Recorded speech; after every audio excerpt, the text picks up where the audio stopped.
Buenas noches con todos y bienvenidos a un nuevo episodio de nuestros estudios de las raíces hebreas de las Sagradas Escrituras y de nuestro intento de unificar todo esto con las ciencias.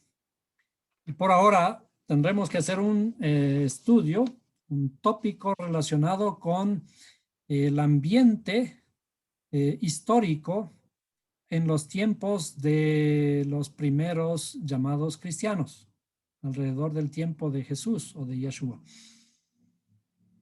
La historia debe ser también analizada de una forma tal que tenga que ser corroborada con todos los aspectos, todos los datos que tengamos alrededor y con los escritos que estamos analizando, de manera que no sea una aceptación simplemente ciega de lo que tenemos en nuestras manos. Hemos hablado de que nuestra Biblia ha sufrido transformaciones debido a las traducciones. Esas transformaciones en el texto, debido a que en las traducciones, por más buena voluntad que existan de los traductores, debe haber ocurrido algún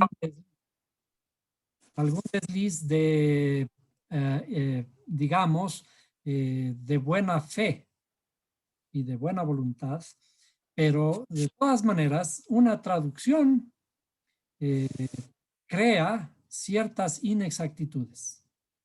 Y así, para poder entender nuestro punto de partida, el punto de partida del mundo cristiano es hace 2000 años, con la venida de Yeshua, a quien le llamaron, le tradujeron como Jesús. Para poder entender los libros escritos acerca de él y para poder dar un punto de partida a todos los conceptos que tenemos que analizar en el Nuevo Testamento, tenemos que necesariamente estudiar el ambiente de la época de Yeshua, es decir, el ambiente hace 2000 años. Por lo tanto, nos vamos a trasladar todos unidos en un mismo pensamiento para imaginar con el conocimiento que nosotros tenemos, más un poco de la ayuda que puedo transmitirles por ciertas investigaciones que he realizado, para lograr entender el ambiente en el que se desarrollaron todos los hechos narrados en el llamado Nuevo Testamento. Y para entender eso tenemos que conocer cuáles eran los grupos de personajes que vivían en ese tiempo. Es decir, nosotros a veces no profundizamos en las escrituras y simplemente cuando leemos asumimos que existen ciertos grupos de personas. Entonces, de entrada, primeramente tenemos que pensar o definir que el mundo judío de hace 2000 años estaba dividido. El mundo judío de hace 2000 años estaba dividido. ¿Cuáles eran los grandes grupos de judíos que dominaban el ambiente de hace 2000 años? Y en realidad vamos a trasladarnos un poquito atrás de esa misma época de hace atrás, hace 2000 años. Bueno, comencemos. Comencemos con el ambiente del mundo judío de hace 2000 años. En el pueblo judío habían 4 grandes grupos de judíos. El primer grupo son los saduceos. Los saduceos, que siempre estamos leyendo en la escritura que hay ciertos personajes que se acercan y hablan con Yeshua, con Jesús, ¿no? El otro grupo es el grupo de los fariseos. Y un poco no muy conocido es el grupo de los esenios. Y un grupo especial también es el grupo de los celotes. Entonces vamos a comenzar a indagar un poquito, a conocer acerca de estos cuatro grandes grupos de la época de Yeshua. Y para eso vamos a regresar unos años antes, inclusive, unos años antes de la época de Yeshua. Vamos a irnos regresamos un poquito hacia la historia de Hanukkah. Ustedes recuerdan que unas semanas atrás estudiamos y celebramos la fiesta de Hanukkah. En la fiesta de Hanukkah, ¿qué se celebra? Se celebra básicamente la victoria de un grupo, de una familia de héroes judíos que pudieron expulsar a los griegos, a los grecos sirios que estaban en ese momento en Israel, que habían dominado Israel. Vamos a dibujar un poquito.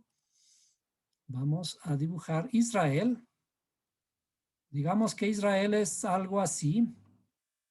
¿Ven?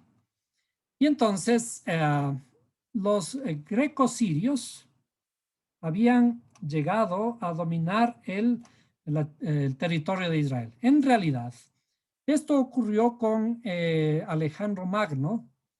Cuando Alejandro Magno conquistó el mundo conocido en esa época, conquistó también a Israel. Pero después de la muerte de Carlomagno, el imperio se dividió en dos. Entonces se dividieron sus generales, se dividieron en los grecos sirios, los griegos, o sea, grecos sirios, los grecos sirios por un lado, y los greco egipcios por otro lado. Entonces, al dividirse el imperio después de la muerte de Carlomagno, estos generales se pelean, se dividen los territorios y los que quedaron a cargo del territorio de Israel eran los grecos sirios, es decir, griegos que también se habían juntado con los sirios. Entonces, cuando estos grecos sirios dominaban el territorio de Israel, hubo una época en que comenzaron a oprimirles y trajeron a un dios griego, y en una ciudad hay un detalle bastante interesante, se llama la ciudad de Modim. La ciudad de Modim trajeron a un dios griego y le pusieron en uno de los templos de la ciudad de Modim. Es allí cuando la familia de los, vamos a poner aquí, la familia de los macabeos, la familia de los macabeos se rebeló en contra de los grecos sirios y logran expulsar a los grecos sirios en el año 142 antes de nuestra era. Después de una cruenta guerra de 33 años. Es decir, cuando ocurrieron estos hechos, los macabeos realizan una guerra sangrienta y después de 33 años logran expulsar a los grecos sirios y en el año, del año, perdón, 142 antes de nuestra era, declaran la independencia de Israel del Imperio Greco-Sirio, después inclusive de tantos años de haber estado oprimidos. En el año 540, déjeme ver, perdón, en el año 585, en el año 585, Nabucodonosor ya había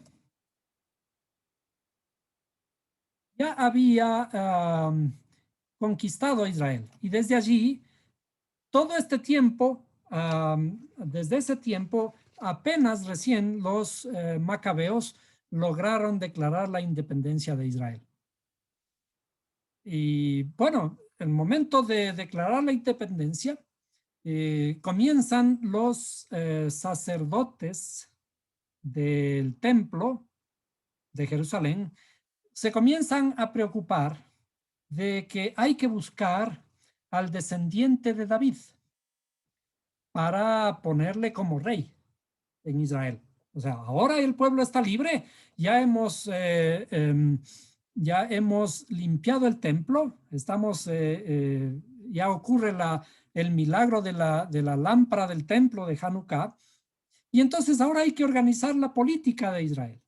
Por lo tanto, hay que buscar el descendiente de David para que se siente en el trono de Israel. Pero ¿qué sucede allí? Sucede que los macabeos, que fueron los que derramaron su sangre en esta cruenta lucha de 33 años, los héroes de Israel, los que ganan una guerra generalmente son los que imponen las condiciones políticas de los siguientes días, ¿cierto? Entonces, cuando los sacerdotes dicen, vamos a buscar al descendiente de David para que sea rey, los macabeos dicen, un momentito, nosotros aquí no vamos a haber luchado tantos años y haber sacrificado y derramado tanta sangre para que venga otra persona y nos gobierne. Generalmente, quienes gobiernan son los que imponen las condiciones políticas, como había dicho. Por lo tanto, los macabeos impusieron las normas de conducta política en Israel y comienzan por poner a su propia gente en el templo de Jerusalén. Y para ello utilizan o ponen a lo que se le conoce como los saduceos. Los macabeos ponen a los saduceos como sacerdotes del templo. Es decir, los sacerdotes del templo ya no eran los levitas, ya no eran los descendientes de los primogénitos de las tribus, de todas las tribus de Israel. ¿Sí? Y ahora los macabeos ponen a los saduceos en el templo, como sacerdotes del templo.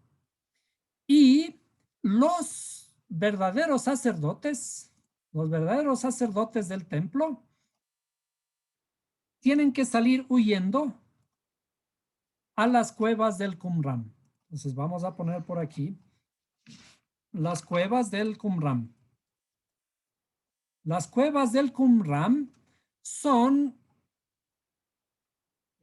unas cuevas que están cerca del mar Muerto, en el desierto. Entonces, en realidad, lo que hacen los sacerdotes del templo es huyen al desierto. ¿Por qué al desierto? Porque está metido en su mentalidad que si ya no hay templo, entonces tienen que huir hacia el desierto, que es el lugar en donde primeramente se le reveló el Creador a Moisés.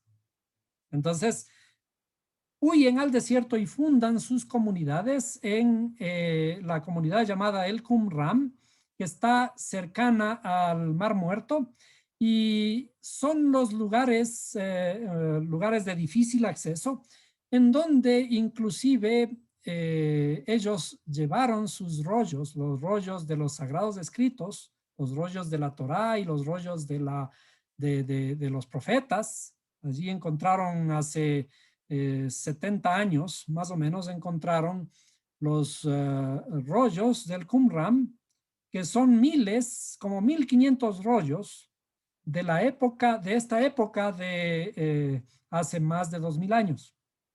¿No? Que estos sacerdotes del templo fueron y guardaron todos estos rollos allí.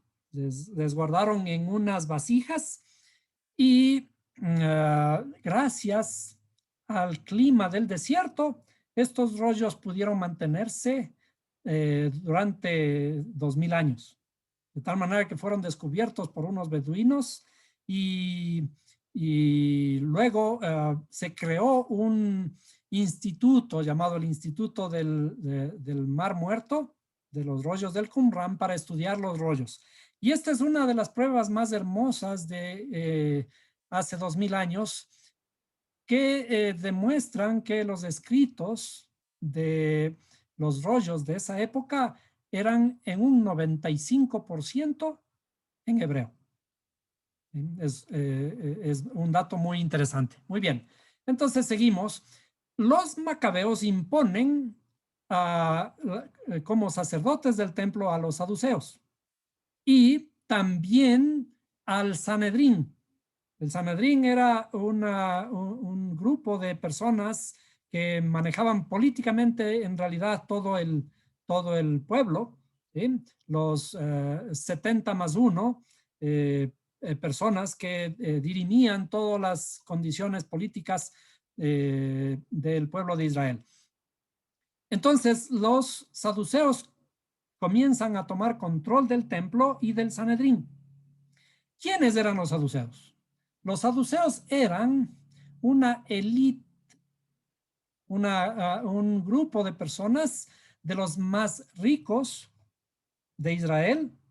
¿Y qué es lo que normalmente ocurre? ¿Quiénes son los que manejan la política y quiénes son los que más dinero tienen en un país? Son pocas personas. Dice Flavio Josefo, que es un historiador judío, cuenta que los saduceos en esa época eran alrededor de 10,000 saduceos en un pueblo judío de alrededor de 5 millones. 5 millones de judíos que estaban distribuidos en algo así como 2.5 millones de judíos que vivían en Israel y el resto de 2.5 millones de judíos estaban dispersos en lo que se conoce como la diáspora. En realidad, la diáspora judía ya existía 2 siglos antes de esta época. Ya los judíos se habían dispersado por diferentes razones. Una de las primeras razones, las razones económicas, buscaban trabajo. Entonces, los 10,000 judíos que vivían en Israel eran una minoría respecto a todo el pueblo judío.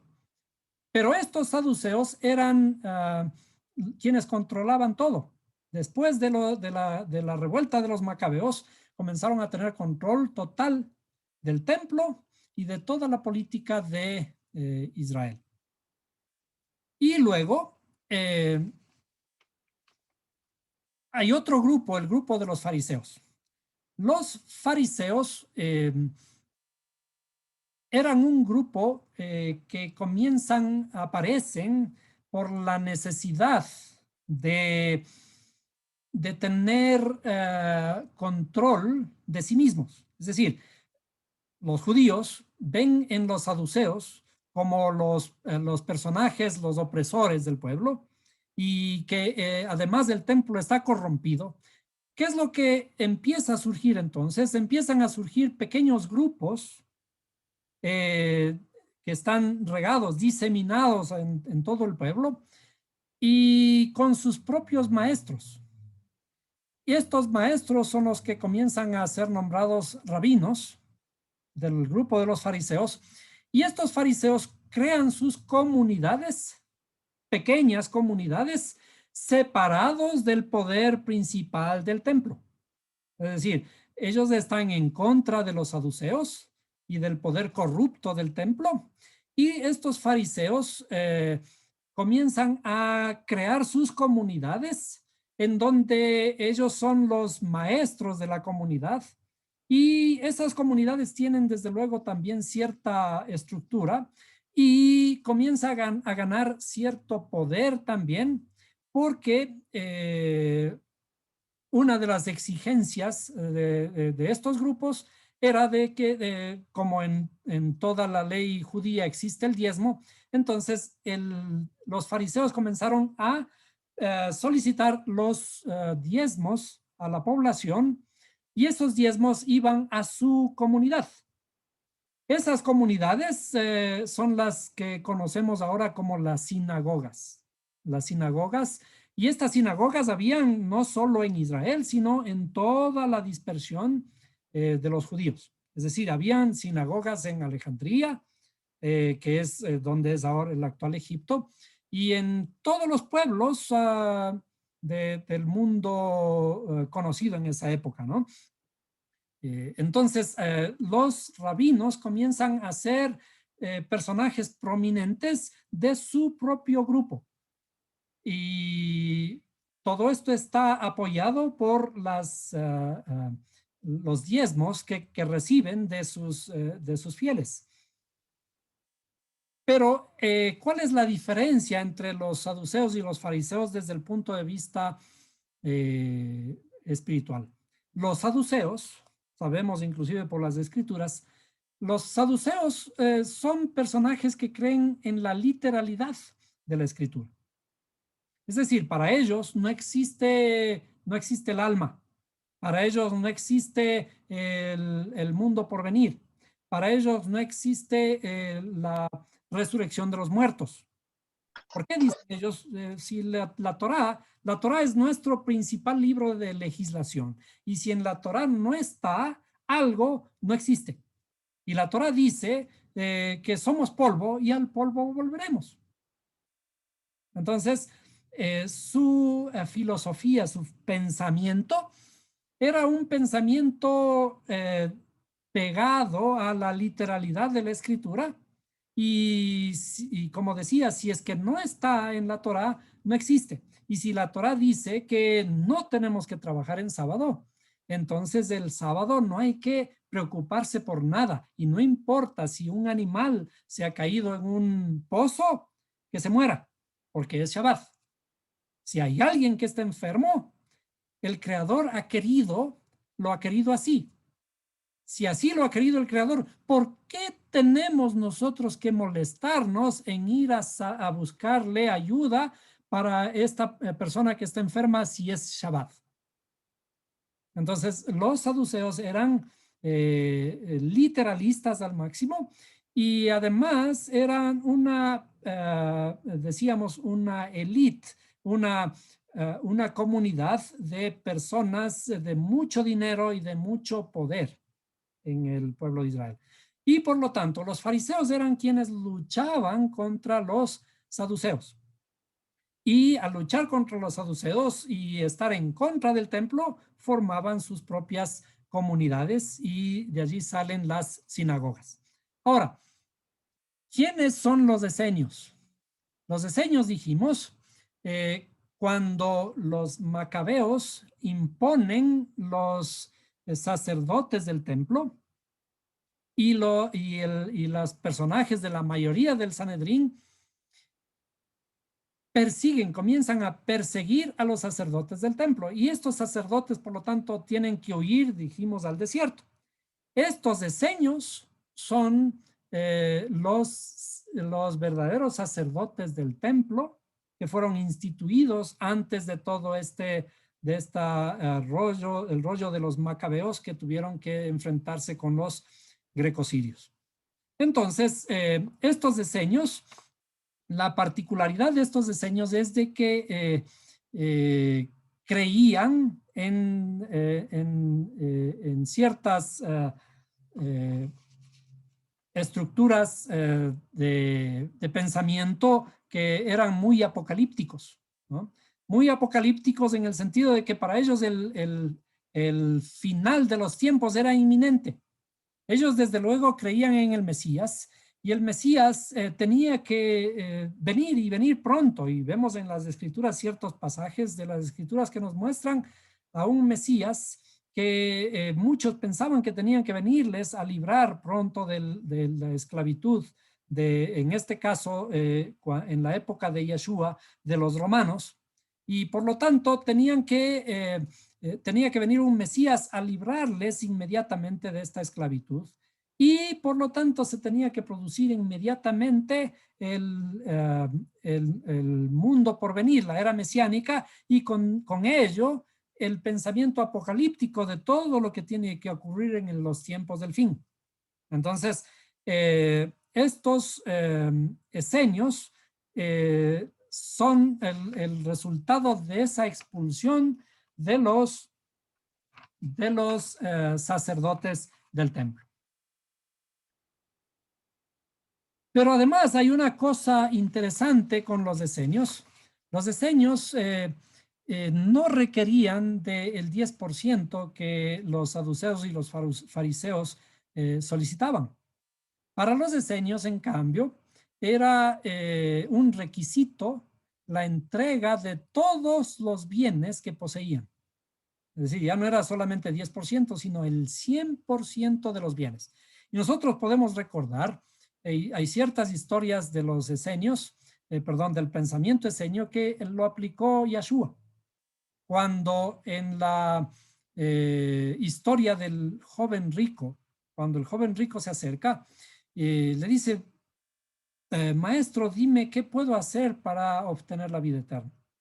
Y él le dice, bueno, tienes que cumplir los mandamientos, todo lo establecido, lo que ya se supone un judío debe conocer, ¿no? Todos los 600 preceptos, 613 preceptos de la ley, todo lo establecido por Moisés. Y él le resume y dice, tienes que cumplir los mandamientos del Creador. Entonces le dice, todo lo he hecho.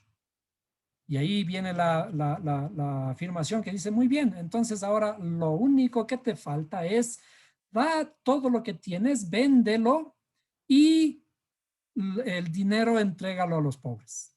Esto es sin duda la aplicación de un pensamiento de los esenios, del pensamiento de los qumramitas, ¿no?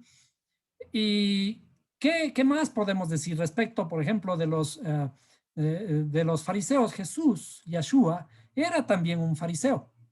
Un fariseo en el sentido de que eh, él podía crear su propia escuela de pensamiento y de hecho vemos que él, Yeshua, se enfrentaba con los saduceos y los fariseos, pero este enfrentamiento era un enfrentamiento intelectual, era un enfrentamiento normal, un debate entre los diferentes grupos que existían en esa época. Entonces, cuando se enfrentaba a los fariseos, cuando se enfrentaba a los saduceos, él expresaba su pensamiento, pero también, por ejemplo, cuando la mujer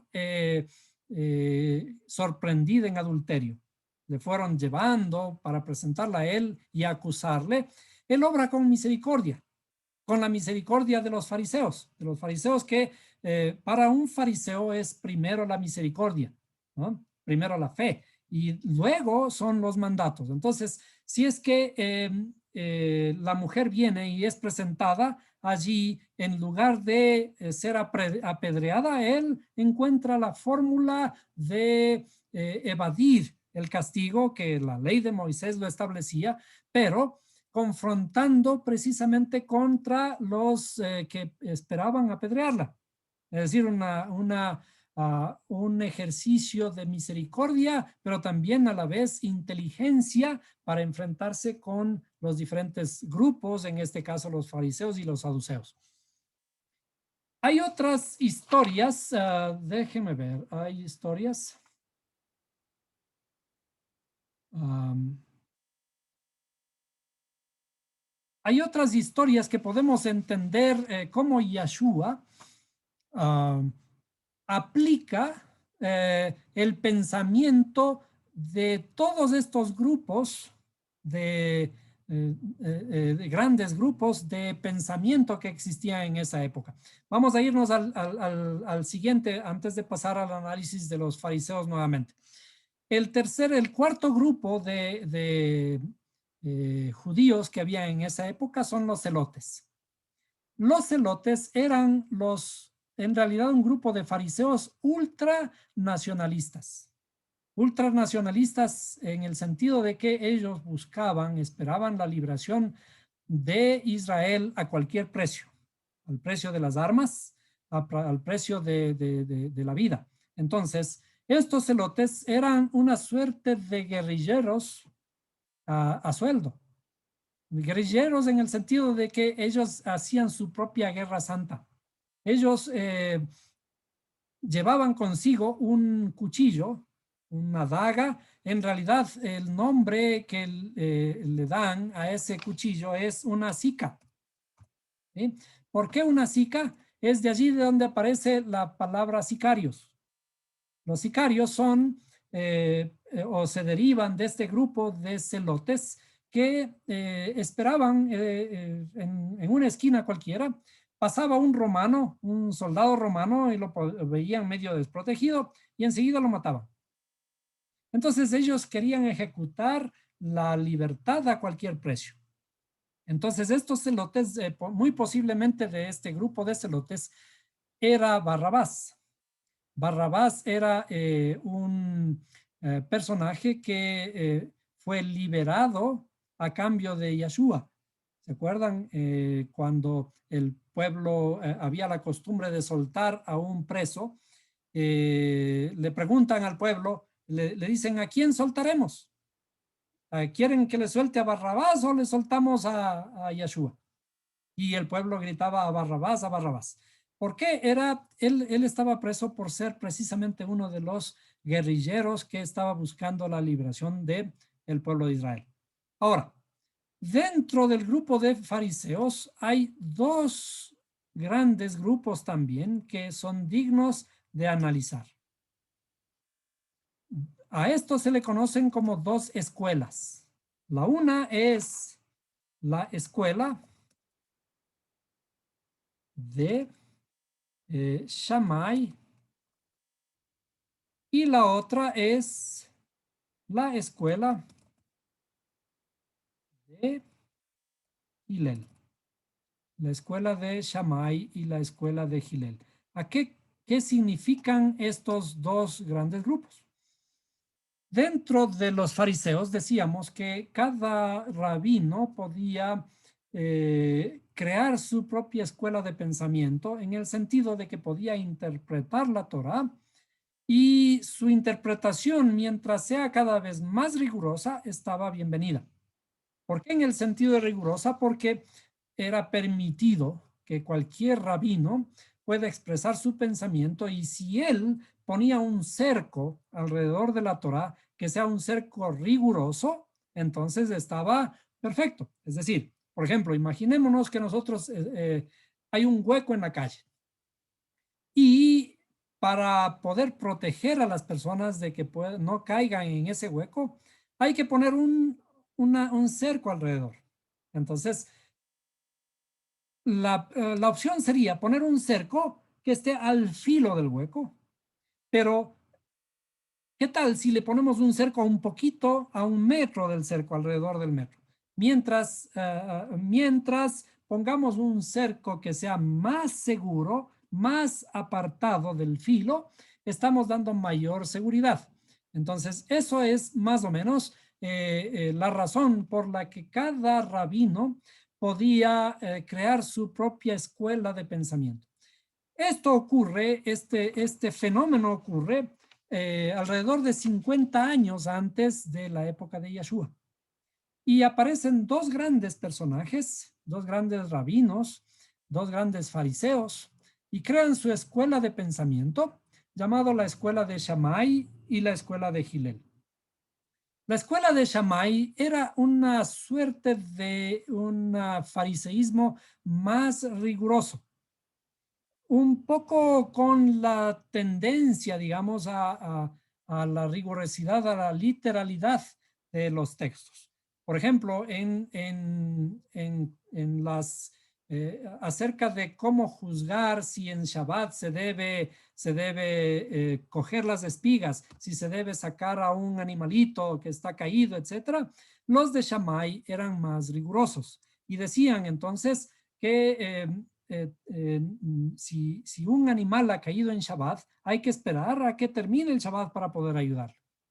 Los de la escuela de Hillel, en cambio, eran más flexibles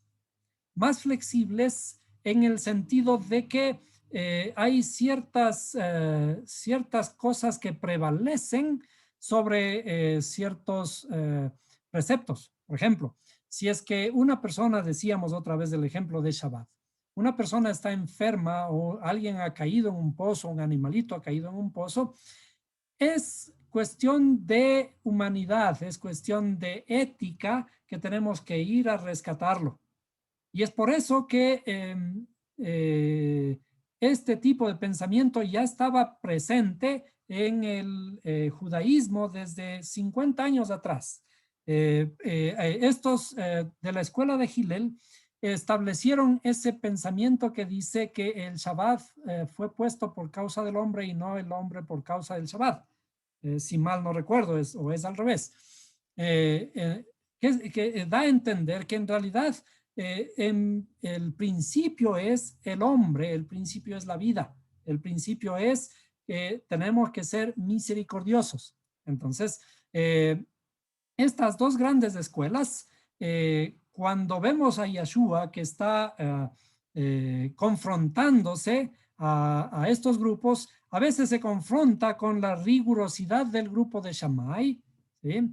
Y parecería que existiera allí una pelea entre Yeshua y los fariseos de la escuela de Shammai, pero en realidad lo que ocurre es un debate. Este debate que es muy típico entre las diferentes escuelas de pensamiento de los judíos. Entonces, el pensamiento de Yeshua, la característica del maestro es de que fue capaz de agrupar y de tomar de cada uno de estos grupos lo mejor.